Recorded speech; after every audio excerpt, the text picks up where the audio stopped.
Leo nimeleta mazungumzo ya Linda Wananchi.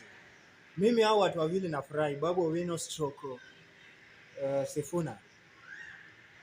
Juzi Sifuna alitolewa kwa hiyo kiti, na bado tuko na question mark sisi kama wana Kenya, kwa sababu hao wote ndio the next kingpin. Babu Owino kingpin, Sifuna kingpin.